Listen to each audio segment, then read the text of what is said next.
ವಿಧಾನಸಭಾ ಕ್ಷೇತ್ರದ ಜನಪ್ರಿಯ ಹಾಗೂ ಮಾಜಿ ಸಚಿವರಾದ ವಿ ಸುನೀಲ್ ಕುಮಾರ್ ಅವರ ಪೂಜ್ಯ ತಂದೆಯವರಾದ ಶ್ರೀ ದಿವಂಗತ ಎಂ.ಕೆ. ವಾಸುದೇವರವರಿಗೆ ನುಡಿನಮನ ಕಾರ್ಯಕ್ರಮವನ್ನು ಉಡುಪಿ ಜಿಲ್ಲೆಯ ಕಾರ್ಕಳ ಪಟ್ಟಣದಲ್ಲಿ ಆಯೋಜಿಸಲಾಗಿತ್ತು.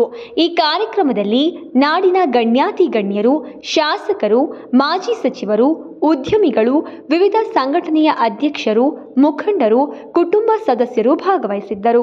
ಹಾಗೂ ವಿಶೇಷವಾಗಿ ನುಡಿನಮನ ಕಾರ್ಯಕ್ರಮದಲ್ಲಿ ಸಚಿವರಾದ ವಿ ಸುನೀಲ್ ಕುಮಾರ್ ಅವರ ಪೂಜ್ಯ ತಂದೆಯವರಾದ ಶ್ರೀ ದಿವಂಗತ ಎಂ.ಕೆ. ವಾಸುದೇವರವರ ಕುರಿತಾಗಿ ಅವರ ಒಡನಾಡಿಗಳು ಮಾತನಾಡುತ್ತಾ, ಎಂ.ಕೆ. ವಾಸು ಮೇಷ್ಟ್ರು ಪಾಠ ಮಾಡುವುದರ ಜೊತೆಗೆ ಸಂಘಟನೆಯ ಚತುರರಾಗಿದ್ದರು, ಶಿಸ್ತಿನ ಸಿಪಾಯಿಯಾಗಿದ್ದರು, ಹಿಂದೂ ಧರ್ಮದ ಬಗ್ಗೆ ಅತ್ಯಂತ ಕಳಕಳಿ ಉಳ್ಳವರಾಗಿದ್ದರು.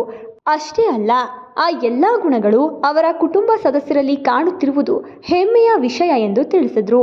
ವಾಸು ಮೇಷ್ಟ್ರು ಹಿಂದೂ ಧರ್ಮಕ್ಕೆ ನೀಡಿದ ಕೊಡುಗೆಯನ್ನ ನೆನೆಯುತ್ತಾ ಅವರು ಮಾಡಿದ ಒಳ್ಳೆಯ ಕೆಲಸಗಳನ್ನು ಮೆಲುಕು ಹಾಕುವ ಮೂಲಕ ನುಡಿನಮನ ಸಲ್ಲಿಸಿದರು. ಯಾವುದೇ ಪ್ರಚಾರದ ಕೀಳಿಲ್ಲದೆ, ಪ್ರಚಾರಕ್ಕೆ ತನ್ನನ್ನು ತಾನು ಒಡ್ಡಿಕೊಳ್ಳದೆ, ತನ್ನಷ್ಟಕ್ಕೆ ತಾನು ಕೆಲಸ ಮಾಡಿದಂಥ ಒಂದು ಪ್ರಾಮಾಣಿಕ ವ್ಯಕ್ತಿತ್ವದ ವ್ಯಕ್ತಿಯವರು. ನಮ್ಮ ವಾಸು ಮೇಷ್ಟ್ರು ನಮ್ಮೊಂದಿಗಿಲ್ಲ.